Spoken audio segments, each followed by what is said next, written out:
ఓం వసుదేవసుతం దేవం కంసచాణూరమర్దనం దేవకీ పరమానందం కృష్ణం వందే జగద్గురుం.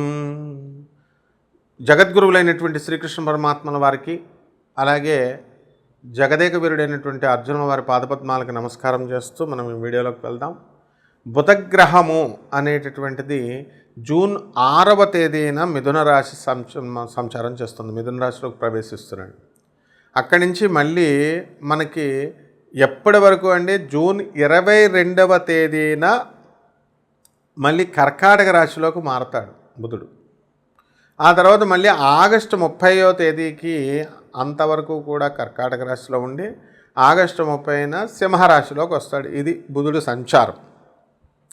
దీన్ని బట్టి మనకి 12 రాశుల మీద కూడా అనేకమైనటువంటి మార్పులు జరుగుతూ ఉంటాయి. అసలు ఈ బుధుడు ఏమిటి, అసలు ఎవరితను అని అంటే, మనకి గురుగ్రహం తెలుసు మనందరికీ కూడా, బృహస్పతి. ఆయన భార్య పేరు తార, చాలా అందగత్తె. అయితే చంద్రుడు మనకు తెలుసు. ఈ చంద్రుడు ఏం చేస్తాడు, తన గురువైనటువంటి బృహస్పతి యొక్క భార్యను ప్రేమిస్తాడు. ఆమె కూడా చంద్రుడు అందంగా ఉన్నాడని చెప్పి ఆమె కూడా చంద్రుడిని ప్రేమిస్తుంది. వీళ్ళిద్దరి వలన కలిగినటువంటి కొడుకు బుధుడు. అయితే ఈ యొక్క బుధుడు ఏం చేస్తాడంటే, తన తండ్రి చంద్రుడు కాదు అని చెప్పేసి తన తండ్రి అంటే ద్వేషం పెట్టుకొని ఏం చేస్తాడు, ఎవరిని అభిమానిస్తాడు, ఎవరిని ప్రేమిస్తాడు అంటే గురుగ్రహాన్ని ప్రేమిస్తాడు. నా తండ్రి గురుగ్రహము అని చెప్పి గురువుకి శుభాలు చేస్తాడు. కానీ ఆయన ఏం చేస్తాడు, గురువు ఏం చేస్తాడంటే ఎట్టి పరిస్థితుల్లో కూడా ఇతన్ని కొడుకుగా అంగీకరించడు.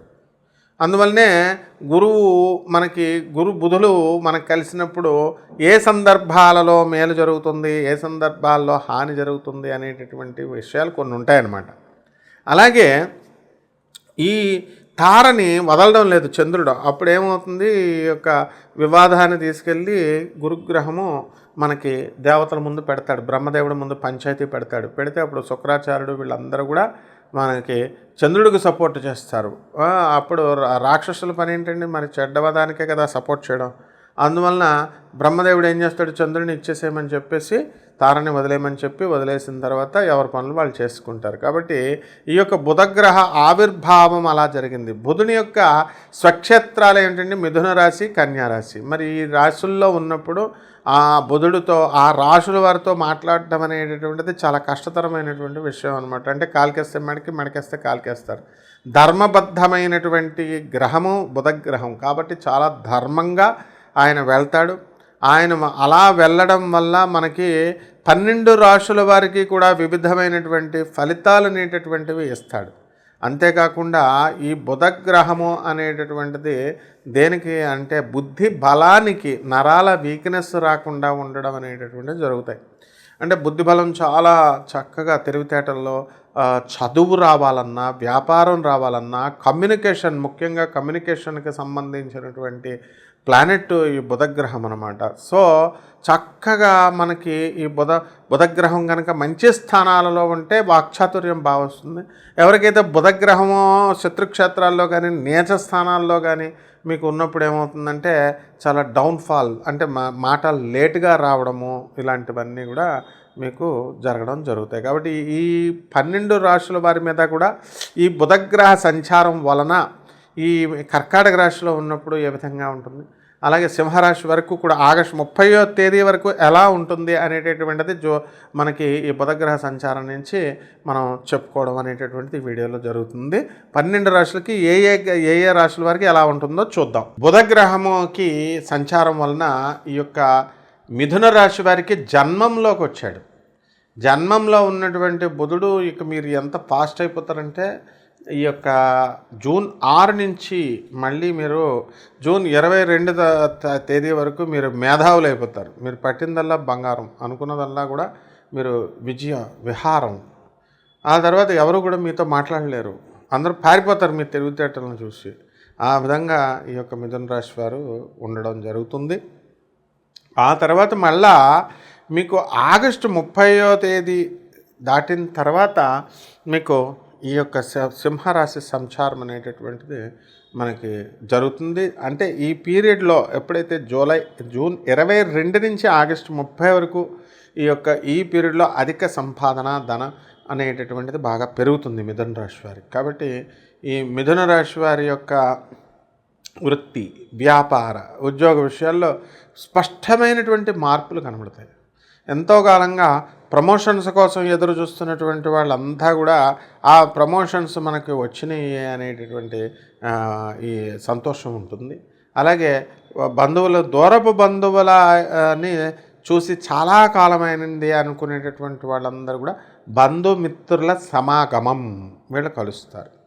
అలాగే వీళ్ళంతా కూడా మరి మీ యొక్క ఫ్రెండ్స్తో, మీ భర్తల ఫ్రెండ్స్తో వీళ్ళంతా కూడా ఆశ్రమాలకు వెళ్ళడము, దేవాలయాలకు వెళ్ళడము, ఫారెన్ వెళ్ళడము, ఇలాంటివన్నీ కూడా మీకు ఎక్కడ నచ్చితే అక్కడికి వెళ్ళిపోవడం అనేటటువంటిది జరుగుతుంది. అండ్ ఈ పిల్లల చదువుల విషయంలోకి వచ్చేసరికి స్పష్టమైనటువంటి అవగాహన అనేటటువంటిది లేకుండా డోలాయమానంలాగా ఉంటారు. అయితే లాస్ట్కి ఏంటంటే మీ భర్తలు చెప్పినట్టుగా వాళ్ళ యొక్క దీంట్లో మీరు వాళ్ళు చెప్పినటువంటి కోర్సులో మీరు వేయడం అనేటటువంటివి జరుగుతాయి. అలాగే చిట్టిపాటల వ్యాపారం ఎవరైతే చేస్తున్నారో అటువంటి వాళ్ళంతా కూడా బాగా చేయడం, ఇవన్నీ షూరిటీలు చూసుకొని మీరు ఇవ్వాల్సినటువంటి అవసరం ఉంది. లేకపోతే వాళ్ళు డబ్బులు తీసుకొని వాళ్ళు వెళ్ళిపోవడం అనేటటువంటివి జరుగుతాయి. తర్వాత మళ్ళీ మీకు వాయిదాలు అవన్నీ కూడా కట్టరన్నమాట. ఈ విధంగా ఫైర్ ఎక్స్టింగ్విషన్, ఫైర్ డిపార్ట్మెంట్లో ఉన్నటువంటి వాళ్ళు, కెమికల్ ఫ్యాక్టరీస్, ఎరువులు, ఇలా ఎరువుల వ్యాపారాలు చేస్తున్నటువంటి వాళ్ళు, వ్యవసాయం చేస్తున్నటువంటి వాళ్ళందరూ కూడా అధికమైనటువంటి లాభాలు తీయడానికి అవకాశం ఉంది. రైతు కూడా బ్రహ్మాండంగా మంచి సంపాదన అనేటటువంటిది తీయడం జరుగుతుంది. గతంలో చేసినటువంటి అప్పులు ఏవైతే ఉన్నాయో ఆ అప్పులన్నీ కూడా వీళ్ళు తీర్చివేయడం అనేటటువంటిది మిథున రాశి వాళ్ళు చేస్తారు. అలా ఈ యొక్క మిథున రాశి వారంతా కూడా పేదవాళ్ళకి సహాయం చేయడం, అనాథ పిల్లలకు సహాయం చేయడం, సాధువులకు సహాయం చేయడము, తర్వాత వికలాంగులకు సహాయం చేయడము, వీటితో పాటు నేను చెప్పుకున్నటువంటి రెమెడీస్ అన్నీ కూడా చేసినట్లయితే బ్రహ్మాండంగా ఉంటుంది మీకు ఇదంతా కూడా. మనకి బుధగ్రహ సంచారము అనేటటువంటిది జరగడం వల్ల కర్కాటక రాశిలో ఈ యొక్క బుధుడు ఉన్నాడు. అందువలన కొంచెం మనకి మిత్రక్షేత్రము అనేటటువంటి చంద్రుడు హాని చేయడు, కానీ బుధుడు ఉండడానికి అసౌకర్యకరంగా ఫీల్ అవుతూ ఉంటాడు. ఇప్పుడు మీరు అందువలన ఏం చేయాలండి అని అంటే మనకి 12 రాశుల వారికి కూడా మనకి ఏ రాశి వారికి చక్కగా మనం చెప్పుకున్నాం. అందువల్ల కొన్ని రెమెడీస్ చేసుకోవాలి మనం ఈ రాశి వారు.